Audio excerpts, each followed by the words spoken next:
یا ایھا الناس اعلموا انی فاطمہ و ابی محمد صلوات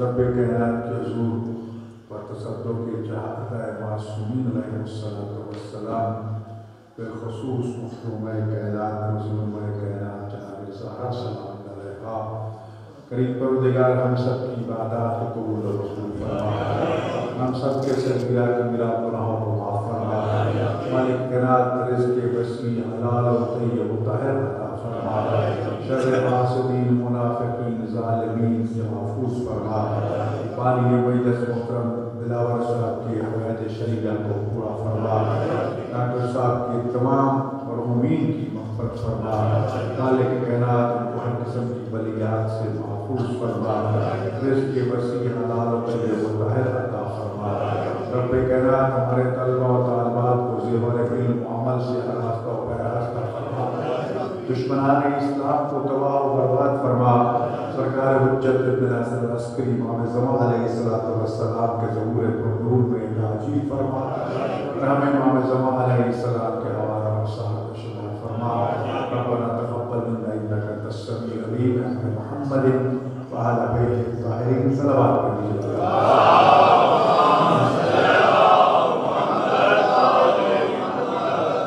مخدومہ کائنات سیدہ طیبہ طاہرہ زہرا صلی اللہ علیہ کی ولادت و شہادت کی مناسبت سے ایام فاطمیہ کی اس سال کی یہ آخری مجلس ہے۔ اس دعا کے ساتھ کہ مالک کائنات جب تک ہمیں زندہ رکھے جناب زہرا، ان کے بابا، ان کے شوہر اور ان کی اولاد کے ذاکرین میں اور صالحین میں اطاعت گزاروں میں شمار فرماتا ہے، اور اسی طرح ہمیں شیعہ بننے کی توفیق حاصل ہو جیسا وہ شیعہ چاہتے ہیں۔ یقیناً حضرت امام زین العابدین علیہ السلام لا يقبل الله حمال عبد إلا بمعرفتنا وببدنا والبراءة من أعدائنا۔ فرمایا کہ اللہ کسی بھی بندے کے کسی بھی عمل کو اس وقت تک قبول نہیں فرمائے گا جب تک وہ ہماری معرفت نہ رکھتا ہو۔ معرفت کا لازمہ یہ ہے کہ انسان جتنا بھی کسی کو پہچانتا جائے گا، اس کی خوبیاں سامنے آتی جائیں گی، اتنا ہی انسان اس سے محبت کرتا جائے گا۔ لہذا معرفت کے بعد ارشاد فرمایا ہمیں بدھ دینا۔ بدھ کا تعلق دل کی گہرائیوں کے ساتھ ہوتا ہے، وہ محبت جو دل سے اٹھتی ہے اور عمل کی صورت میں ظاہر ہوتی ہے۔ اطاعت اور اتباع میں قرآن نے دو لفظ ذکر کیے ہیں، عموماً ترجمہ یہی کیا جاتا ہے اطاعت کا بھی اور اتباع کا پیروی کرنا، لیکن اگر صرف پیروی کرنا ہوتا تو اللہ دو الگ الگ لفظ استعمال نہ فرماتا۔ دونوں کے معانی میں فرق ہے۔ اطاعت کا تعلق قوانین کے ساتھ ہے، احکام کے ساتھ ہے، کوئی مانے تب بھی اس کے لیے لازمی ہے کہ ان قوانین پر عمل کرے، کوئی نہ مانے تب بھی حکومت کی ذمہ داری ہے کہ ان سے اس قانون پر عمل کرائے۔ اگر از خود نہ کریں تو سختی کرنا پڑے تو سختی کر کے بھی ان قوانین کی پابندی کرائی جائے، اور اسی کے ساتھ جزا و سزا اور اسی کے ساتھ حدود و تعزیرات کا تعلق ہے۔ مانے اس کے بھی پیروی اور اطاعت کے ہیں، لیکن اتباع جو ہے اس کا تعلق اطاعت کے ساتھ نہیں ہے بلکہ محبت اور عقیدت کے ساتھ ہے کہ جتنا محبوب سے محبت بڑھتی جائے گی انسان اس کی ہر ادا کو اپنانے کی کوشش کرے گا۔ اس کا لباس پسند آ گیا تو ویسا لباس پہنے گا، اس کے بال پسند آ گئے تو ویسے بال رکھ لے گا، اس کے نالائن پسند آ گئے تو ویسے نالائن رکھ لے گا، اس کا اٹھنا بیٹھنا چلنا پھرنا اس کی حرکات پسند آئیں گی تو اپنے آپ کو اسی سانچے میں ڈھالنے کی کوشش کرے گا۔ ہم دیکھتے ہیں مثلا رسول اکرم صلی اللہ علیہ وآلہ وسلم کی طرف سبز رنگ کی نسبت ہے جی. تو کتنے لوگ ہیں دنیا میں تو جو سب ٹوپیاں پہنتے ہیں, سب رومال اوڑھتے ہیں, یہ ساری چیزیں اس لیے کہ ویسا لباس پہنے جیسا رسول اللہ نے پہنا تھا.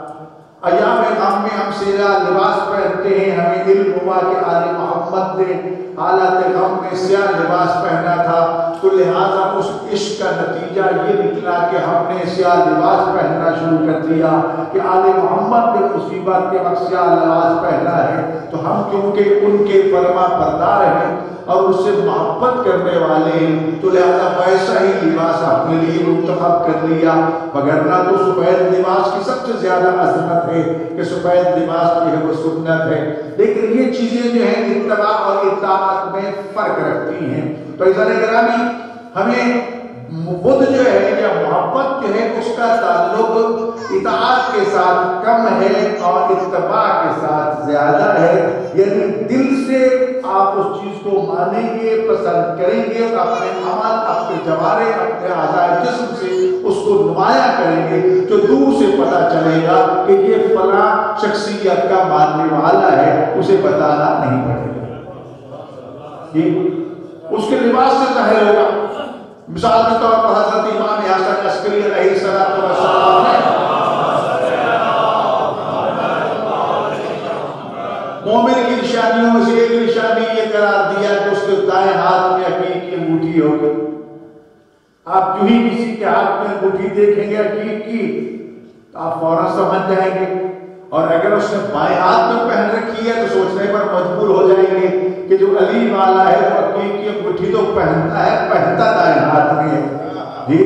جو بائیں میں پہنے ہوا ہے اس کا مطلب یہ ہے کہ یہ کچھ اور ہے, اس کا تعلق اس کے ساتھ نہیں جی. آپ ہزاروں پرچم جھنڈے دیکھتے ہیں سڑک پہ جاتے ہوئے, لیکن آپ کا ذہن کہیں متوجہ نہیں ہوتا. ایک جھونپڑی پر ایک چھوٹا سا سیاہ علم آپ کو نظر آ جائے تو فوراً آپ کا ذہن متوجہ ہو جاتا ہے کہ یہ چھوٹا سا کپڑا ہے, لیکن یہ بتا رہا ہے کہ اس کا رہنے والا حسین کا محب ہے اور عباس کے غلاموں میں سے غلام ہے جی. تو یہی بات اگر ہم آگے چل کے اس طرف لے آئے اپنی خواتین کے لیے, اپنی ماں بہنوں بیٹیوں کے لیے, کہ جناب زہرا سلام اللہ علیہا کو حجاب سب سے زیادہ پسند تھا. جب رسول خاتم نے پوچھا کہ بیٹی تمہیں سب سے زیادہ چیز کیا پسند ہے, تو فرمایا کوئی نامحرم مجھے نہ دیکھے اور میں کسی نامحرم کو نہ دیکھوں. اور جیسا کہ چند دنوں سے تذکرہ ہو رہا ہے کہ جب دربار میں گئی تو وہ چادر اوڑھ کے گئی کہ جو پاؤں کے نقش مٹاتے ہوئے آگے بڑھ رہی تھی. تو کنیزان زہرا کو اگر واقعا اتباع زہرا کرنی ہے اور سیدہ سے محبت اور عقیدت ہے تو ان کے سروں پر ایسی ہی چادریں نظر آنا چاہیے تاکہ دور سے دیکھ کے دنیا پہچان جائے کہ یہ زہرا کی کنیزیں جا رہی ہیں جو آپ خواتین میں. تو تو امام نے فرمایا کہ اس وقت تک عمل قبول نہیں ہوگا جب تک معرفت نہیں ہوگی. معرفت بھی اس لیے ضروری, ایک شخص ہماری مجلس میں بیٹھا ہے, ہم نہیں جانتے یہ کون ہے کون نہیں ہے, تھوڑی دیر کے بعد تعارف ہوتا ہے جناب یہ تو فلاں شخصیت ہے, فلاں جگہ کی ہے, فلاں منصب پہ فائز ہیں. تو جیسے جیسے اس کی معرفت ہوتی جائے گی دل اس کی طرف کھنچتا جائے گا, دل کرے گا کہ آگے بڑھ کے اس کے ہاتھ کو چوما جائے, اس کے پیالی میں بوسا دیا جائے. پہلے تو اس کی پتہ نہیں تھا جی. تو یہی سنت حال ہے کہ ائمہ اطہار علیہ السلام کے لیے معرفت کا حکم آیا ہے. امام زمان علیہ السلام کے لیے بھی دعائے معرفت کی گئی ہے جی. اللہم عرفنی نفسک, میرے اللہ تجھے تو اپنے نفس کی اپنی ذات کا صحیح معلوم ہے, تعارف کروا, معرفت عطا فرما. اللہم عرفنی رسولک, میرے اللہ تو مجھے اپنے رسول کی معرفت عطا فرما, کما حقہ معرفت, مجھے اپنے ولی اور حجت کی معرفت عطا فرما. وگرنہ ہم جانتے ہیں کہ امام مہدی علیہ السلام کون ہے, جن کا نام مہدی ہے, ان کے والد کا نام امام حسن عسکری علیہ السلام ہے, وہ ہمارے بارے میں امام ہے, زندہ ہے, موجود ہے, ٹھیک ہے, لیکن ان کے کمالات کا ہمیں علم نہیں ہے. معرفت کا تعلق ان کمالات کو جاننا ہے, ان خوبیوں اور اختیارات کو جاننا ہے جو خالق نے ان کو عطا فرمایا ہے. فیضان گرامی, جناب زہرا سلام اللہ علیہا کے دربار والوں سے یا ایھا الناس کہہ کے ساری دنیا کے قیامت تک آنے والے انسانوں کو مخاطب کر کے معرفت کے لیے نہیں کہا تھا, بلکہ صرف پہچاننے کے لیے کہا تھا کہ اگر زہرا کو تم صرف نام پتہ ایڈریس شخصیت بلدیت تک ہی پہچان لو تب بھی زہرا کی معرفت تمہیں کہاں سے کہاں پہنچا دے گی، لیکن اگر دل و جان سے زہرا کی معرفت تمہیں حاصل ہو جائے تو پھر فاطمہ تو پوری کائنات کی مالکہ ہے۔ اسی طرح حدیث قصہ میں آپ نے دیکھا کہ وہاں پر محب اور شیعہ کو الگ الگ کیٹیگری بتائی گئی۔ حالانکہ جو شیعہ ہے وہ محب بھی ہوتا ہے، پہلے محب ہے پھر شیعہ ہے، لیکن وہاں پر محب کو الگ سے کر کے محب بھی شیعہ کے ہم کہا گیا۔ اس کا مطلب یہ ہے کہ محب کا درجہ کم ہے، شیعہ کا درجہ زیادہ ہے، تو اس لیے بھی ہم پہ احسان کر دیا گیا کہ ہم شیعہ تو پتہ نہیں بنیں گے کہ نہیں بنیں گے، اس مقام پہ پہنچیں گے یا نہیں پہنچیں گے، محب تو ہے نا، محبت تو کرتے ہیں نا، تو لہذا محبوں کے زمرے میں شمار ہو جائے نا۔ تو امام حسین کے بارے میں رسول اللہ کا فرمان آپ نے کئی مرتبہ سنا، وہ محبی فی الجنہ، صرف حسین سے محبت کرنے والا جنت میں نہیں جائے گا، بلکہ یہ حسین سے محبت کرتا ہے اس سے بھی جو محبت کرے گا وہ بھی جنت میں چلا جائے گا۔ اس سے جناب زہرا سلام علیہ کے القاب کا تذکرہ ہو رہا ہے۔ فاطمہ جہنم سے آزاد کرانے والی، جس کی معرفت سے دنیا عاجز آ چکی ہے۔ اللہ اکبر، جب وہ منظر میں دیکھتا ہوں جو مورخین نے سیدہ کائنات کے بارے میں لکھا ہے، جب مخدومہ کائنات میدان محشر میں تشریف لائیں گی،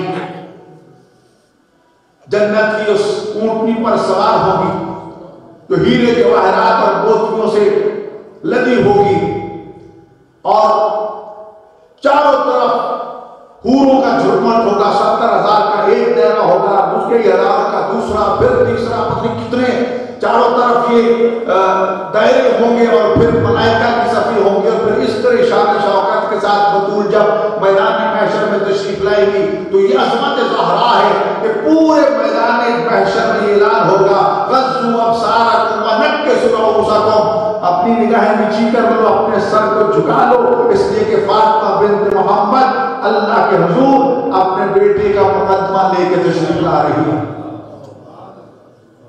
یا اہل معاشر کہہ دیا گیا، جتنے بھی آدم سے لے کر خاتم تک سب کے سب کو مخاطب ہوگا، اپنے سر جھکا لو، اپنی نگاہیں نیچے کر لو کہ زہرا کی سواری آ رہی ہے جی۔ اور پھر جب یہ سارا معاملہ ہو جائے گا تو اس وقت بطول کہے گی، حکم ملے گا کہ زہرا جنت کے دروازے کھلے ہیں، جس دروازے سے جانا چاہو چلی جاؤ۔ بی بی جنت کے دروازے پہ پہنچ کے رک جائیں گی۔ فاطمہ اندر کو بھی تشریف لے جاتی، میرے اللہ جب تک میرے بابا کے شیعہ جو ہیں، متی جو ہیں، محب جو ہیں، وہ نہیں جنت میں جائیں گے میں نہیں جاؤں گی۔ اعلان ہوگا، سب آ جاؤ، سب چلے جائیں گے کہ جب تک میرے شوہر کے شیعہ میرے شوہر کو محب نہیں جائیں گے اس وقت تک میں جنت میں نہیں جاؤں گی۔ پھر میدان محشر میں ان کو بلایا جائے گا، وہ آئیں گے، داخل ہو جائیں گے، پھر فرمائیں گے میرے حسن کے محب، پھر فرمائیں گے میرے حسین کے محب۔ اب جب حسین تک بات پہنچے گی نا تو پھر آگے بات چلے گی، میرے اللہ جو میرے حسین کے محبوں سے محبت کرتے تھے جب تک وہ جنت میں نہیں جائیں گے فاطمہ جنت میں نہیں جائیں گی جی۔ اور یہ روایت کے لفظ ہیں، امہات المعصومین کتاب پڑھ کے دیکھی، بندہ ناچیز کی جو ہے یا مظلومہ کائنات، اس میں یہ روایت لکھی ہے۔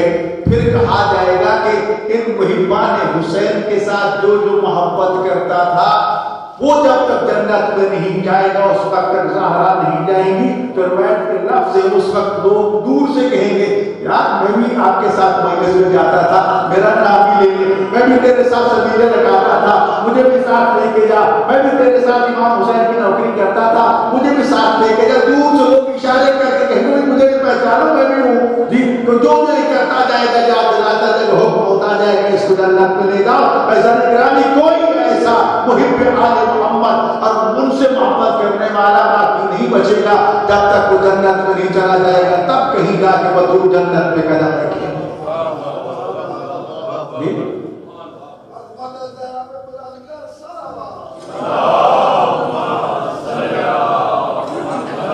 یقیناً یہ سارے شفیع المذنبین ہیں، امام حسین کے کرنے والے خود شفیع المذنبین ہیں، لیکن جتنی طاقتور شفاعت زہرا سلام اللہ علیہا اتنی کسی کی نہیں۔ تو لہذا کرام جتنی معرفت حاصل ہوتی جائے گی اتنی محبت و عقیدت بڑھتی جائے گی۔ جی پہلے معرفت کا تقاضا محبت و مودت، یہ بدھ لفظ دیا گیا ہے نا، بدھ سے ہی مودت دیا گیا ہے۔ کل اصل اجر الا المودت فی القربى کہا قرآن کریم نے، محبت نہیں کہا۔ جی تو محبت اور مودت میں بھی فرق ہے، یہ الگ المیہ ہے کہ ہماری اردو زبان میں اتنی وسعت نہیں ہے کہ معانی و مطالب کا احاطہ کر سکے، لیکن یوں اس کا تعارف کرایا جا سکتا ہے۔ مودت اسے کہتے ہیں جسے محبت پر بھی قربان کر دیا جائے۔ خدا نہ خواستہ آپ کے کسی اکلوتے بیٹے کی انگلی پہ چھوٹا سا زخم آ جائے، سارا کچھ چھوڑ چھاڑ کے بھاگتے ہوئے آئیں گے، ڈاکٹر کے پاس لے جاؤ، پٹی کراؤ، یہ کرو وہ کرو، ماں باپ چیخ رہی ہے، رو رہے ہیں، تڑپ رہے ہیں کہ زخم ہو گیا بیٹے کو۔ یہ ہے محبت پدری اور محبت مادری کا تقاضا۔ جی لیکن جب مودت کی بات آئے گی، وہی بیٹا جب ہلکا ماتم میں کھڑا زمین نہیں کر رہا ہوتا ہے، آنکھوں سے آنسو بہ رہے ہوتے ہیں، خون بہ رہا ہوتا ہے، جی اس وقت کبھی نہیں کہا شاباش بیٹے اور مولا مظلوم کے غم میں آنسو بہاؤ، خون بہاؤ، دعائیں نکل رہی ہوتی ہے، لوگوں کہنے زہرا میری اس بیٹے کی اس عبادت کو قبول فرما لے۔ وہاں پر زخموں کی کوئی پرواہ نہیں ہوتی، اس لیے حسین کے بیٹے کیا سارا کچھ قربان کرنے کی لوگ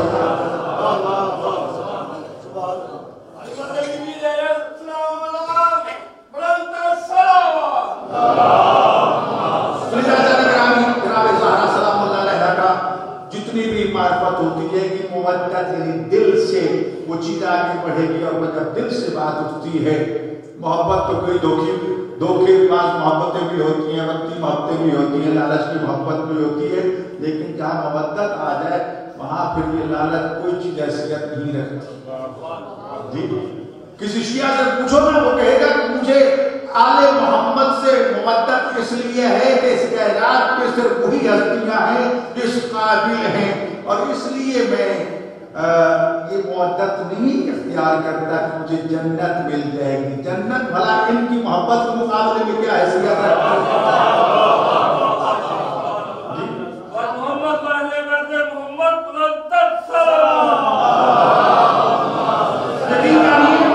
جب بھی رب کائنات اور سرکار ختمی مرتبہ توفیق عطا فرماتے ہیں اور اجازت مرحمت فرماتے ہیں، مدینہ منورہ مسجد نبوی میں حاضری کی توفیق حاصل ہوتی ہے، تو ریاض الجنہ کا مقام آپ نے سنا کہ ما بین قبری و منبر روضۃ من ریاض الجنہ، کہ میری قبر اور منبر کے درمیان کا علاقہ جنت کے باغات میں سے ایک باغ ہے۔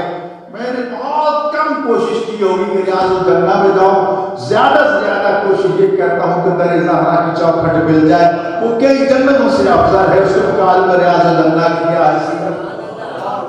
جی کل ہی میں لکھ رہا تھا امام رضا علیہ السلام کے حوالے سے کہ مولا یہ عرضی جنت یا یہ جنت جو ہے اس کی کیا حیثیت ہے، اس کی تو پھر بھی حدود دربے ہے۔ یہ اتنی لمبی جنت ہو گئی، 70 سال فرشتہ پرواز کرتا رہی، 70 سال بھی کرے تو ختم تو ہو جائے گی نا۔ جی 100 سال پرواز کرتا رہے تب بھی اس گھنٹے ختم نہیں ہوگی، تب بھی ختم تو ہو جائے گی نا۔ جی لیکن محمد اور آل محمد کی سخاوت کو، ان کے کمالات کو، ان کی محبت اور ان کی طرف سے ملنے والے اجر کو نہ تو ہم حدود دربہ میں محدود کر سکتے ہیں، نہ زمان و مکان میں محدود کر سکتے ہیں۔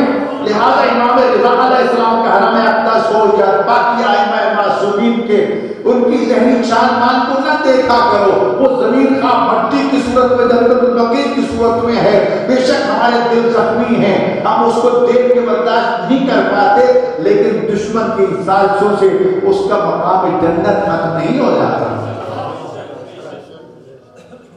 تو اس لیے سنگرامی، لیکن یہ مودت اور محبت اس وقت تک کامل نہیں ہوتی جب تک امام نے فرمایا البراءۃ من اعدائنا، جب تک ہمارے دشمنوں سے نفرت اور برات نہیں کرو گے اس وقت تک یہ مودت محبت مقبل نہیں ہوگی۔ یہ نہیں ہو سکتا کہ ان سے بھی محبت ہے اور ان سے بھی محبت ہے، ہم ان کو بھی مانتے ہیں ان کو بھی مانتے نہیں، بھائی ان دو میں سے ایک کا انتخاب کرنا ہوگا، یا حسین کی صفوں میں آنا ہوگا یا یزید کی صفوں میں آنا ہوگا، یہ نہیں ادھر بھی ہوں ادھر بھی ہوں۔ اگر حسین کی صفوں میں ہوں گے تو پھر یزید کے ساتھ تمہارا کوئی تعلق نہیں ہوگا، اور اگر یزید کی صف میں کھڑے تو پھر حسین سے تمہارا کوئی تعلق نہیں ہوگا۔ حسینیت زندہ باد، حسینیت زندہ باد، حسینیت مردہ باد، حسینیت مردہ باد۔ رہی بات یہ کہ سیدہ کائنات سلام اللہ علیہا، ان کا بھی یہی پیمانہ، اگر مخدومہ کائنات سے محبت ہے تو ان کے دشمنوں کے ساتھ سوچنا بھی گناہ ہوگا کہ ہم ذرا بھر بھی اپنے دل میں ان کے حوالے سے کوئی نرمی رکھتے ہوں۔ میں نے شکا کیا عرض کیا تھا حضرت امام موسیٰ کاظم علیہ السلام، حضرت صفوان جبال اصحابی تھے امام جعفر صادق علیہ السلام کے، تو امام موسیٰ کاظم علیہ السلام کے اونٹ ان کے پاس تھے، اونٹوں پہ وہ حج کے کارواں لے کے جایا کرتے، جس طرح نال حسین کارواں ہے حج کے لے کے جاتا ہے جی، وہ اونٹوں پہ حاجیوں کو لے کے جایا کرتے تھے۔ جس طرح یہاں لوگ جہاز چارٹر کر لیتے ہیں، ہارون رشید نے اونٹ چارٹر کر لیے ان سے لے لیے جی، چلے گئے۔ امام علیہ السلام کو جب پتا چلا تو امام کی خدمت میں حاضر ہوا تو آپ نے فرمایا صفوان میں نے سنا ہے کہ تم نے ہارون رشید کو اونٹ کرائے پہ دیے ہیں۔ کہا مولا جی، مولا حج کے لیے میں نے دیے، ہاں ہاں حج کے لیے دیے ہیں، تو تم دل میں یہ بھی دعا کرتے ہو کہ وہ خیریت سے واپس آ گئے تاکہ تمہارے اونٹ بھی مل جائے تمہارا کرایہ بھی مل جائے؟ ہاں ہاں مولا یہ تو ہے۔ فرمایا اچھا تم ہمارے دشمنوں کی خیریت کی تمنا کرتے ہیں جی، دشمنان اہل بیت بلانا۔ یاد رکھیے میرے گرامی، میں ایک بات واضح طور پر کہنا چاہتا ہوں، فروع دین میں تبرہ موجود ہے، اسی طرح واجب ہے جس طرح نماز واجب ہے جی، جس طرح نماز کی شرائط ہے اسی طرح تبرہ کی بھی شرائط ہے۔ میں نے آپ سے یہ بات نہیں کر رہا، صرف میں نے ہائی فورم میں بات کی، انٹرنیشنل اسلامک یونیورسٹی کے کوئی 15 professor doctor P H D ان کے سامنے وہاں لیکچر میں باقاعدہ اس پر دلیل کی ہے، میں نے ٹاسک فورس میں اس بات پر دلیل کی ہے، میں نے کہا اس نظریے کو بیان کیا اور یہ بھی کہا ہے کوئی سنی بھی اس وقت تک سننے نہیں بن سکتا جب تک وہ تبرہ نہ کرتا ہو جی، اس لیے کوئی مسلمان نہیں بن سکتا جب تک وہ تبرہ کو نہ مانتا ہو۔ تبرہ کے معنی گالی گلوچ نہیں ہے، کبھی یہ نہ سوچنا، تبرہ کے معنی نفرت کرنا، بیزاری کرنا، کہ قول و فعل اور ذات سے نفرت کا اظہار کرنا۔ میں نے پوچھا تھا وہاں انٹرنیشنل یونیورسٹی کے ان پروفیسروں سے، ڈاکٹروں سے، ویسیز وغیرہ سے کہ کیا دشمن ہے خدا تمہارا دوست ہے؟ کہتے نہیں، رسول اللہ کے دشمن سے تمہیں پیار ہے، کہتے کیسے ہو سکتا ہے؟ جناب بطول کے دشمنوں سے تمہیں محبت ہے، کہتے نہیں، کہ یہی تبرہ ہے اور کیا چیز ہے؟ ہم بھی یہی کہتے ہیں، لہذا تبرہ جو ہے وہ دین میں شامل ہے۔ میں نے ڈنکے کی چوٹ پہ آن ریکارڈ کی چیز موجود ہے، اگر کوئی شیعہ تمہیں آ کے یہ کہے کہ میں تبرہ نہیں کرتا وہ جھوٹ بول رہا ہے، وہ اس وقت تک شیعہ نہیں ہو سکتا، مہم نہیں ہو سکتا شیعہ ہونا تو بات کی بات ہے۔ محبت کا تقاضا یہ ہے کہ جس سے محبت ہے اس کے دشمن سے نفرت کی جائے۔ جس طرح دوست کی قسم میں بیان فرمائیے نا کہ ابن ابی طالب نے کہ ایک تمہارا دوست ہے، ایک تمہارے دوست کا دوست ہے وہ بھی تمہارا دوست ہوا جی، ایک تمہارا دشمن ہے تمہارا دشمن ہے، ایک تمہارے دوست کا دشمن ہے تو لہذا وہ بھی تمہارا دشمن ہوگا تو وہ تمہارا دوست کہلائے گا۔ اگر اس کو دشمن سے جاری ہے اور اس سے کہتے ہو میں تجھ سے محبت کرتا ہوں، یہ غلط ہے، یہ ایسی محبت کا صداقت نہیں ہو سکتی۔ تو فرمایا البراءۃ من اعدائنا، ہمارے دشمنوں سے نفرت اور بیزاری کرنا ہے۔ میرے بھائیوں، ہمیں کہا جاتا ہے کہ تم لعنت کرتے ہو، ہمیں قرآن نے کہا ہے کہ قرآن کو نہ مانے، لعنت اللہ علی الظالمین، قرآن کی آیت ہے، لعنت اللہ الکاذبین جی، ایک بات یہ ہے کہ ہم بائی نیم جانتے ہیں کہ کون کیسا دشمن ہے. بے شک اس کا نام لے کے بھی ہم کہہ سکتے ہیں، لیکن نہیں پتا جو بھی دشمنان آل محمد اس پہ لعنت ہے. لیکن افسوس کر بھی میں نے عرض کیا تھا کہ زہرا کتنی مظلومہ ہے، علی کتنے مظلوم ہیں کہ ہم ان پر ظلم کرنے والوں کا بھی نام نہیں لے سکتے، ان پر ہونے والے مظالم کو بھی ذکر نہیں کر سکتے. جی لذا جنگرانی مخدومہ کائنات سیدہ طیبہ طاہرہ زہرا سلام اللہ علیہا، وہ عقیدہ کو محبت، وہ معرفت کا برکت ہے کہ جب حدیث کتاب میں چادر تطہیر کے نیچے پیغمبر پاک کا تذکرہ ہوتا ہے تو حدیث قدسی کے ذریعے اللہ ملائکہ کو زہرا کے وسیلہ سے تعارف کرواتا ہے. فاطمہ تو ابوہا و بالوہا و بنوہا، یہ فاطمہ ہے، فاطمہ کے بابا ہیں اور فاطمہ کے بیٹے.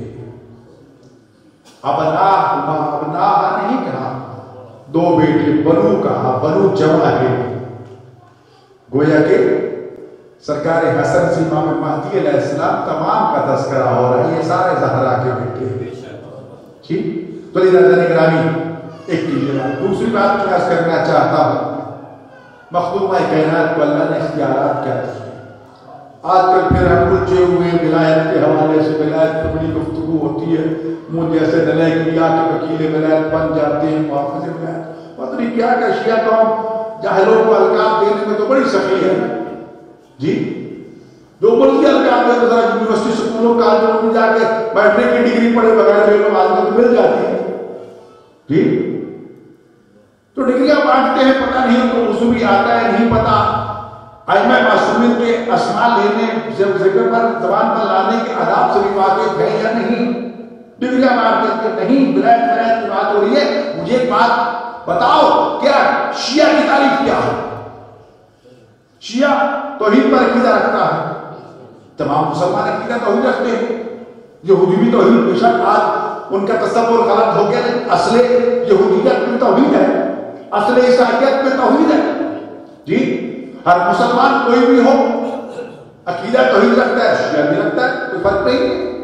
تو عقیدہ توحید رکھنے سے وہ شیعہ نہیں بنے گا. عقیدہ رسالت، تمام مسلمان محمد رسول اللہ پڑھتے ہیں.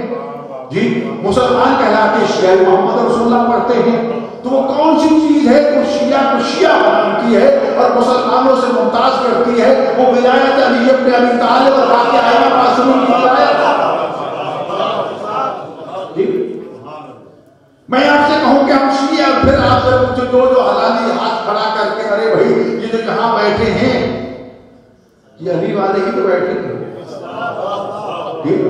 دل میں علی کی محبت تھی تو چل کے آ گیا نا، خاندان زہرا کی محبت تھی تو چل کے آ گئے نا. باقی کتنی معرفت ہے وہ بات کی بات ہے. سلیمان کی معرفت، عزر کی معرفت، وہ جس طرح حدیث میں اگر ان دونوں کے ایک دوسرے کے مقام معرفت کا پتہ چل جائے ایک دوسرے کو قتل کر دیں. جی یہ معرفت کا اللہ کھانے کی اپنی ذات کے ساتھ ہے، اس کا لباس کے ساتھ، ذہنی شخصیت کے ساتھ. ہو سکتا ہے کہ وہ دن بیٹھا پھٹے پرانے کپڑوں والا، ٹوٹے ہوئے جوتوں والا، وہ ہم سے زیادہ معرفت رکھتا. جی ضروری نہیں ہے. مجاہد بن عتبہ سے سالے کو شراز نے واقعہ سنایا، حوضہ علمیہ قم کے جو بانی ہے نا حضرت شیخ عبد الکریم حائری رحمۃ اللہ علیہ، خود سوچیے جنہوں نے قم کی بنیاد رکھی تھی. لاکھوں مجتہدین وہاں سے پڑھ کے جا چکے ہیں، پڑھ رہے ہیں، قیامت تک پڑھتے رہیں گے. جسے اوشی آل محمد کہا گیا کہ آل محمد کی پناہ گاہ ہے. مکہ حرم خدا ہے، مدینہ حرم رسول ہے، نجف اور کوفہ حرم امیر المومنین، تم جو ہے حرم اہل بیت ہے. اتنا عظیم مقام اس میں حوضہ علمیہ قائم کرنے والے شیخ عبد الکریم حائری رحمۃ اللہ علیہ کربلا میں ہوا کرتے تھے. تو ہمیشہ امام حسین کے ذریعے پکڑ کے دعا کیا کرتے تھے، میرے اللہ مجھے انسان بنا دے، مجھے. جناب زہرا کیا فرما رہی ہے؟ ایھا الناس، اے انسانوں.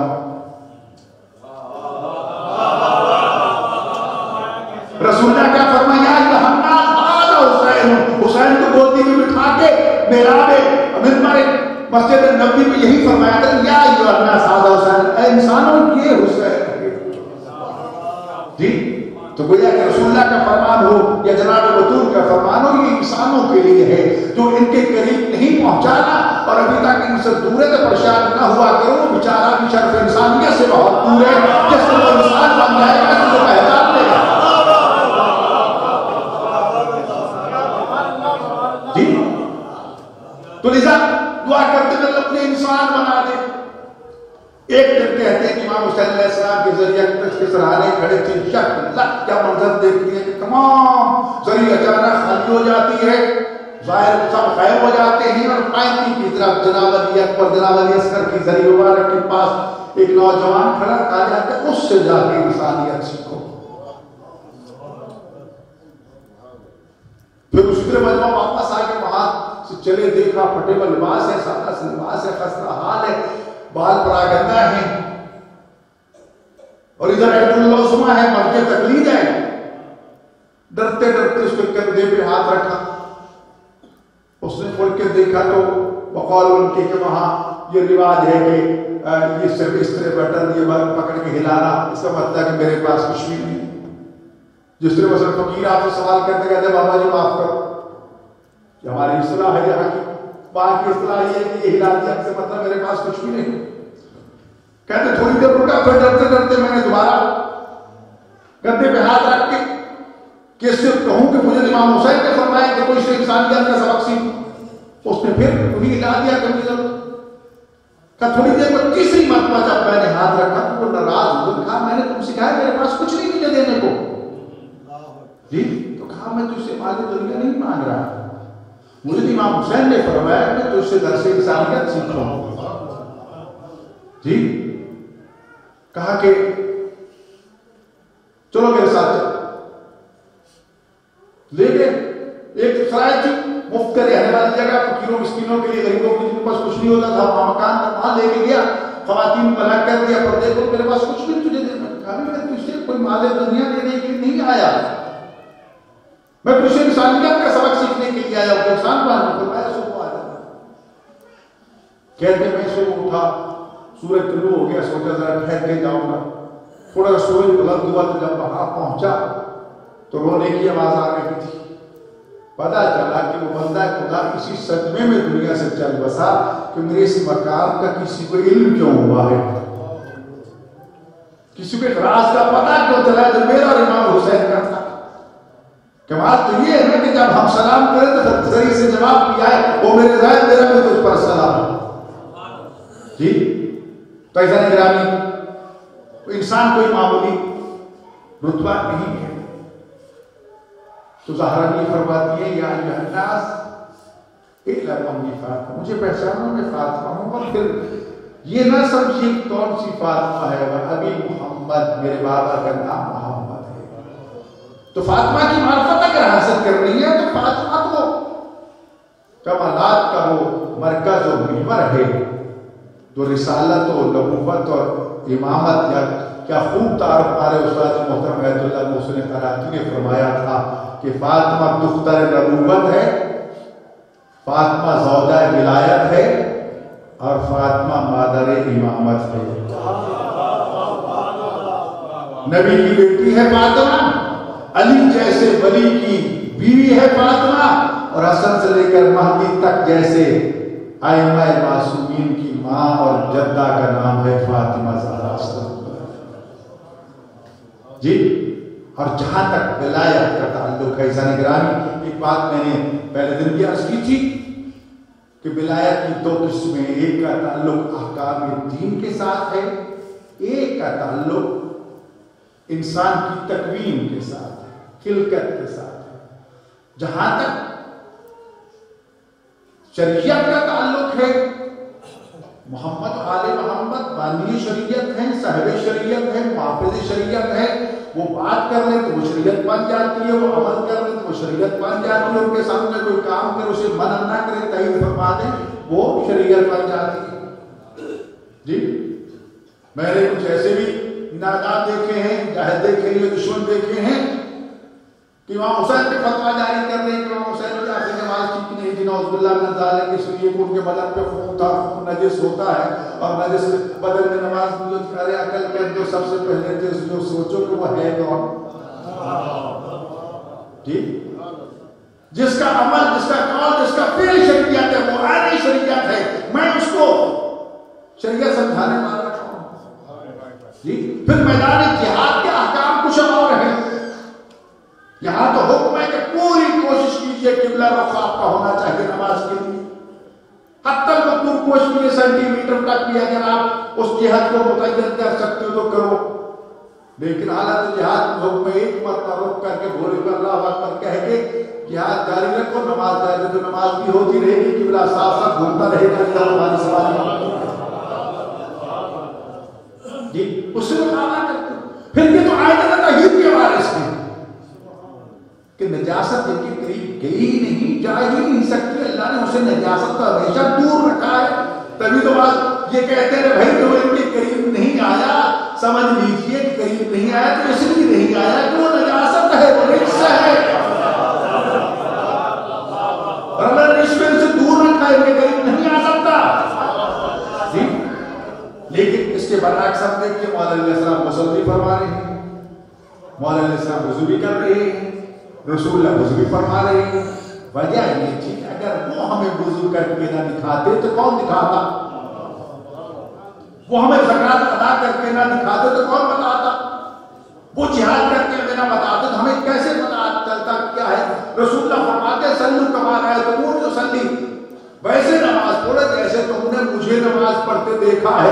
اگر رسول اللہ نماز نہ پڑھتے تو ہمیں کیسے پتا چلتا نماز کیسے پڑھنی ہے؟ تو استحقاق احکام کی خاطر علی نے جو فیصلے علم امامت کی بنیاد پر کیے، معجزات کی بنیاد پر کیے، وہ اور چیز ہے.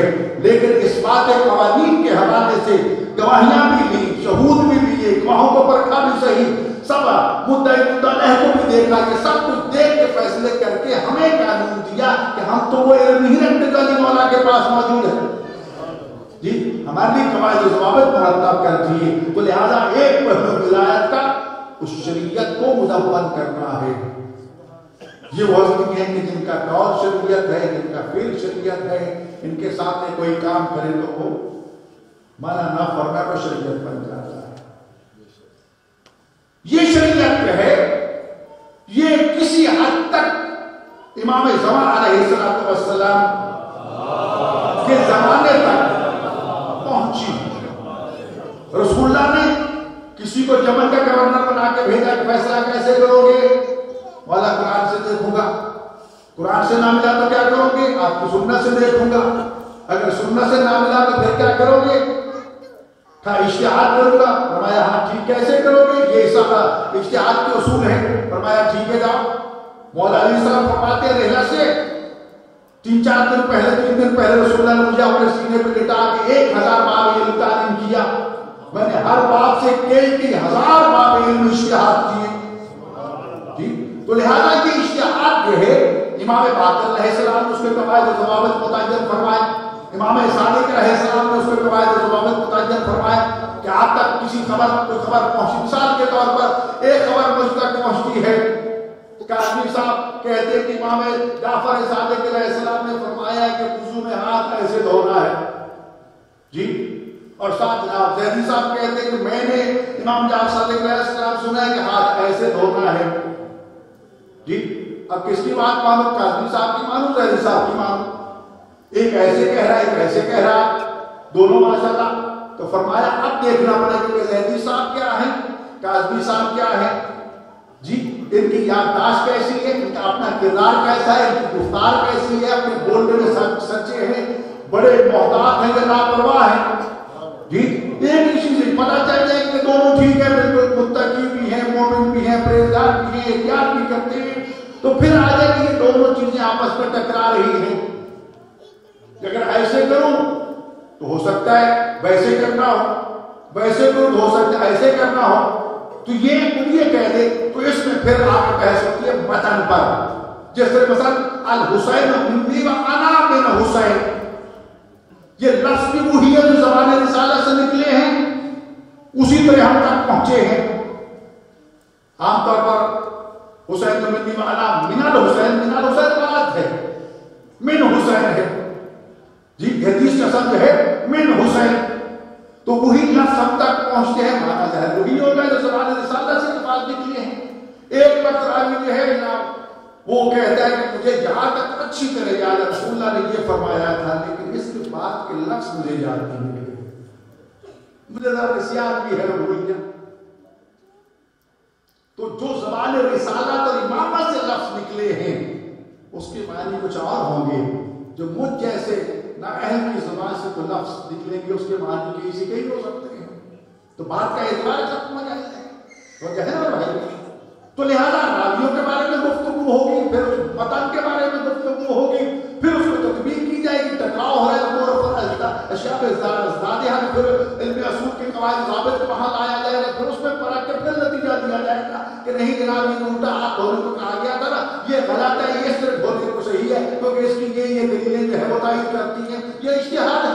چھوٹی سی مثال میں نے جی یہ عظمت فقہ آل محمد کی، علماء آل محمد کی ہے کہ انہوں نے مفروضے قائم کر کے کہ کل دنیا میں اگر ایسا کوئی واقعہ ہو جائے تو اس کا شرعی حکم کیا ہوگا. ہمارے شیعہ علماء نے مفروضے قائم کر کے اس پہ شرعی احکام بیان کرتے ہیں. کلینک کل ہوئی ہے ایت اللہ سید محمد صلی اللہ علیہ وسلم، اس سے پہلے کئی عرصہ پہلے ایک مفروضہ قائم کر کے بتا دیا تھا کہ اگر کل ایک انسان جو ہے وہ انسان بنانے پر قادر ہو جاتا ہے، ہم شکل بنانے پر قادر ہو جاتا ہے تو کیا حکم ہوگا. اسی وقت اس کی حرمت کا فتویٰ دے دیا تھا کہ اگر ایک ایسی انسان بنے گناہ کوئی کرے گا بھگتے گا کوئی، تو خلل ہوگا نظام میں. تو خیر مقصد یہ ہے کہ یہ بھی ایک ولایت ہے جو خداوند متعال نے رسول اللہ کو عطا فرمائی. رسول اللہ صلی اللہ علیہ وسلم معصومین سے ہوتی امام زمان علیہ السلام کے زمانہ خیبر میں پہلے دن 4 نواب علماء تو یہ ولایت دی گئی. اور پھر اس کے بعد جب دیکھا کہ بہت سے جھوٹے نائب بن کے بیٹھ گئے ہیں اور شیعوں کو قتل کیا جا رہا ہے، لوگ دھوکے سے وہاں جاتے سمجھتے تھے کہ یہ نائب ہے، جبکہ بنی عباسیہ کے وہ کارندے ہوا کرتے تھے. اور مومنوں کا قتل عام جب شروع ہوا تو امام نے حکم عام جاری کر دیا کہ آج کے بعد نیابت خاصہ ختم، دینا صاحب کا حامل ہوگا عمل فقہا، لفظ فقیہ استعمال کیا. فقیہ حضرت حبیب بن مظاہر کو جناب امام حسین نے فقیہ کہا ہے. فقیہ اس عالم کو کہتے ہیں جو کم از کم 35 سے 40 لوگوں پر مکمل دسترس رکھتا ہو اور ان کی روشنی میں جب بھی اس کے سامنے کوئی نیا مسئلہ پیش ہو تو قرآن و سنت کی روشنی میں ان قواعد ضوابط اور دلائل سے استدلال کر کے حکم شرعی تمہیں بتا سکے. کھیل کود کا یہ تماشا نہیں ہے کہ جناب وہ ایسے اپنی مرضی سے اپنی مرضی کسی کی تو کیا ضرورت ہے کسی کو جہنم لے دے. ہمیں توقیر مسائل دے دی کہ جاؤ تم آگے بن کے عمل کرو بس. اس کے پیچھے زندگیاں بیت گئی ہیں اجتہاد کی. تو لہذا یہ ایک تو شریعت کی ولایت ہے. یا دوسرے مسلموں سے آج کل برباد خدا معاف کرے طلاقوں کی. ہمارے پاکستان کی عدالتوں کو پتہ ہی نہیں ہے کہ جناب طلاق خلا کیا چیز ہوتی ہے، طلاق رجی کیا ہے، طلاق بین کیا ہے. بس فارم لکھے ہوئے وکیلوں نے بنائے ہوئے پر فارم میں جھوٹے پوٹے نام تو مل گیا، پرنٹ نکالا، ٹک سے لگا دیا، لو یہ آپس میں لڑائی بڑھائی بات بتائی گا جی روز ہو سکتا ہے. ضروری تو نہیں ہے کہ طلاق کی بنیاد لڑائی بڑھائی جی کوئی نوٹس آئے گا تو دبا دیا جائے گا اور اس کے بعد جج صاحب ہم کہیں گے کہ ہم نے کھلا جاری کر دیا. ارے بھائی کھلا یہ نہیں ہوتی. کھلا تو یہ ہوتی ہے کہ بیوی رہنا نہیں چاہتی، شوہر رکھنا چاہتا ہے. جی جب معاملہ انتہا کو پہنچتا ہے تو پھر دونوں ایک معاملہ طے کرتے ہیں. شوہر بیوی سے کہتے ہیں اتنی پراپرٹی دے دو، اتنا دہیج دے دو، اتنا پیسہ دے دو، یا وہ جو حق مہارے معاف کر کرا دو. طلاق کی ایک ہاتھ سے وہ چیز دیتی ہے کہ یہ لو، دوسرے ہاتھ سے وہ تمام قواعد شرائط کو سامنے رکھتے ہوئے عربی زبان میں دو حق کو سیدھا طلاق جاری کہتا ہے لو جاؤ یہ تمہاری طلاق ہوگی. اس کو طلاق خلا کہتے ہیں. ہمارے جگہ میں خلا خلا خلا لے کر رکھا پتہ ہے خلا ہے کیا. اس لیے ہم اس کو نہیں مانتے. نہیں مانتے تو المیہ یہ ہے کہ کاغذ ہمارے پاس آ رہے ہیں، آپ کیجیے طلاق کیجیے. یہاں کے مفت میں کھیل تماشا ہے جی نہیں. لیکن سوال پھر وہی ہے، ایک خاتون ہے جس کا شوہر اس کا حقوق بھی پورے نہیں کرتا، اسے گھر بساتا بھی نہیں، اسے طلاق بھی نہیں دیتا، کیا مر جائے خودکشی کر لے؟ کہ شریعت نے اس کو راستہ نہیں نکالا ہے. کہا کہ جاؤ حاکم شرع کے پاس، اس کے سامنے اپنا معاملہ رکھو، وہ فریقین کو بلائے گا. اگر میاں صاحب آ گئے تو ان سے بات کرے گا کہ اس کے حقوق پورے کرو. کرتا ہے بسم اللہ، نہیں کرتا کہتا جاؤ مولوی صاحب کو کرنا ہے کر دو، نہ میں نے طلاق دینی نہ میں نے حقوق پورے کرنے.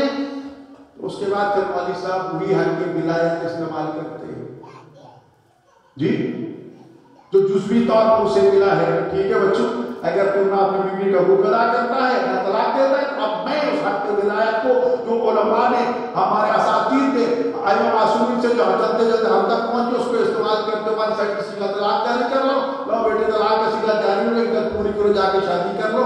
اب بتاؤ تو کسی کی بیوی کو طلاق دینے کا اختیار رکھتا ہے وہ زیادہ حساس پہلو ہے یا 4 پیسے خمس و زکوٰۃ کے زیادہ حساس ہے؟ یہ ولایت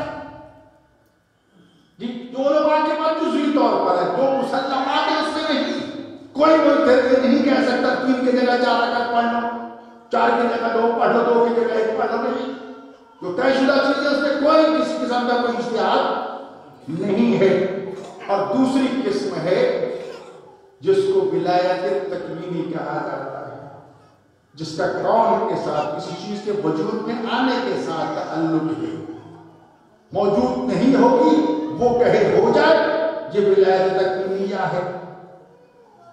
جناب زہرا اس ولایت تکوینیہ کی مالک تھی۔ حسین نے کہا تمام مدینے کے بچے عید کے لیے لباس دے چکے ہیں، ہمارا لباس نہیں ہے۔ اور صدیقہ کبریٰ نے کہہ دیا بیٹے آپ کا لباس درزی کے پاس ہے۔ کوئی تاریخ نہیں بتاتی کسی درزی کو کپڑا دیا ہو، کوئی درزی آیا ہو جی۔ ادھر مخدومہ نے کہا، ادھر خالق نے وجود عطا کیا، جبرائیل جاؤ جنت سے لباس اٹھاؤ، در زہرا پہ جا کے رضوان جنت نہیں بتانا، جبرائیل نہیں بتانا، سید الملائکہ نہیں بتانا، آج بتانا ہے انا قیاد الحسین، میں حسین کا درزی ہوں، کیونکہ میری کنیز سے درزی کہا اپنے درزی بن کے جا۔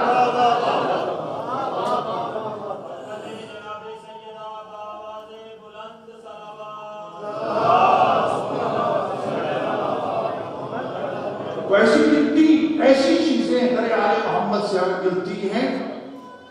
جناب فضا گھر میں قحط کی کیفیت پیدا ہو گئی تو ایک دن کہتی جا رہی ہے میں نے ایک چھوٹا سا نسخہ سیکھا تھا، اگر آپ کو اجازت دیں تو میں چاندی بنا کے بازار میں بیچ کے تو اس کی کچھ کرا لیں۔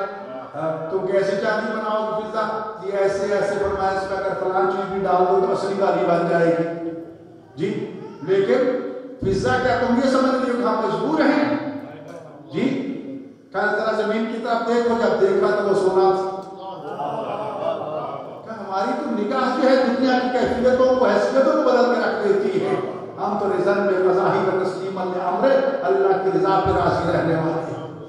علی نے دنیا کو تنگ کر چکے سلاسل ہے، دنیا کو 3 طلاق کے دے دی ہے، اس کے بعد کوئی رجوع نہیں ہے، کہ دنیا کی کوئی پرواہ نہیں ہے۔ اور خود فرماتے جتنا دنیا سے نفرت کرو گے اتنا دنیا تمہارے پیچھے بھاگے گی، اور جتنا دنیا سے محبت کرو گے اتنا تم سے وہ دور جائے گی جی۔ تو اس لیے میرے بھائیوں، خداوند متعال نے ائمہ اہل بیت رحمۃ الصلوۃ والسلام کو وہ ولایت بھی عطا فرمائی ہے۔ اور پھر یہ کوئی تعجب والی بات نہیں ہے، حدیث قدسی میں اللہ فرماتے ہیں عبدی اطعنی کلک کلک، اے میرے بندے تو میری اطاعت کر، مجھے اپنا بنا لے، تو میرا بن جا۔ پہلے جو میں کہتا ہوں تو کرتا جا، پھر جو تو کہتا جائے گا میں کرتا جاؤں گا جی۔ ادھر تیری زبان سے نکلے گا وہ وجود میں آ جائے گا۔ ائمہ معصومین کے روضہ مقدسہ میں ہم نے کتنے معجزات دیکھے، اپاہج لگے ٹھیک ہو رہے ہیں، اندھے ٹھیک ہو رہے ہیں، گونگے جو ہیں وہ بولتے ہوئے دکھائی دیتے ہیں، جنہیں ڈاکٹر لا علاج کر چکے ہیں وہ وہاں صحت یاب ہو کے آ رہے ہیں، ایک نہیں کسی آ کے رکھتے۔ تو لہذا عزیزان گرامی، خداوند متعال نے جتنے علم کو اختیارات دیے ہیں ان کو اپنے ناقص ذہنوں کے پیمانوں میں نہ ماپا، ہمیں ماننے کا ڈر نہیں ہے۔ دینے والے تو بڑے کریم ہیں جی، اگر وہ خالی لوٹائیں گے تو ان کی شان کریم میں فرق آئے گا، ہمارا کچھ نہیں بگڑے گا جی۔ اس لیے وہ اپنی شان کے مطابق عطا فرماتے ہیں، جتنی حیثیت ہوتی اتنا دیتے ہیں جی۔ وہ شبہ کہتا ہوں رضی اللہ علیہ وسلم کا ظاہر احمد ایک شخص نے خواب دیکھا، رسول اللہ مقصود تشریف فرما ہے، سامنے کھجوروں کا تشت پڑا ہے، آگے بڑھا والا کو کھجوریں دیجیے، آپ نے مٹھی بھری اس کو دے دی، 18 یا 13 سے کوئی یاد نہیں روایت اس وقت خواب چکا صبح کیا دیکھا امام رضا علیہ السلام اسی جگہ بیٹھے اس دوروں پہ نشت ہے. رات کا خواب ذہن میں آ گیا. فرمایا اللہ نے مجھے کھجوریں دی. آپ نے مٹھی بھری گنی اتنی کھجوریں سے جتنی رات رسول اللہ نے دی تھی. کہا مولا کچھ اور اضافہ کیا؟ تو مسکرا کے فرماتے ہیں کہ میرے نانا نے دی حضور میں دے کوئی میرے سامنے نہیں تھا. لطیفہ کہہ لیجیے یا سبق گھٹنے میں درد ہے. آپ کو پتا ہے رزلٹ میں کزائی مکہ مکرمہ گیا, مدینہ منورہ گیا, دعائیں کی, کربلا گیا, نجف گیا, سامرا کاظمین, گھٹنے کا درد ٹھیک نہیں ہو رہا. رات کو بیٹھا ہوں میں حضرت بشیر حسین صاحب کے پاس. ذہن میں خیال ہے چلو ایک دروازہ باقی امام رضا علیہ السلام کا, وہاں دروازہ کھٹکھٹاؤں گا, مولا میرے گھٹنے ٹھیک کر دے. یہ میرا سوچنا تھا کہ آیت اللہ عثمان نے ایک واقعہ بیان کرنا شروع کر دیا کہ نجف میں ایک عابد زاہد متقی پرہیزگار شخص تھا. اتنا صاحب کا کہا کہ نجف میں ننگے پاؤں پھرتا تھا کہ یہ خاک جو ہے یہ انبیاء کی خاک ہے, یہ اولیاء کی خاک ہے, یہ علماء کی خاک ہے, اس کی توہین نہ ہو جائے. مکان لینے کے لیے چلا گیا مشرق مقدس امام رضا علیہ السلام کے ہاں کہ مولا سے جا کے مکان لیتا ہوں. کہا امام کے ذریعے کے سامنے پہنچا, سلام پیش کیا, دعا مانگتے مانگتے جب اپنے مکان کی دعا مانگنے لگا نا, ابھی زبان پہ لفظ نہیں آئے تھے, کس نے یہاں سے پکڑا اور گھسیٹ کے پیچھے لے گیا. کیا باپ نے دیا نہیں ہے, بیٹے کے پاس شکایت لے کے آ گیا.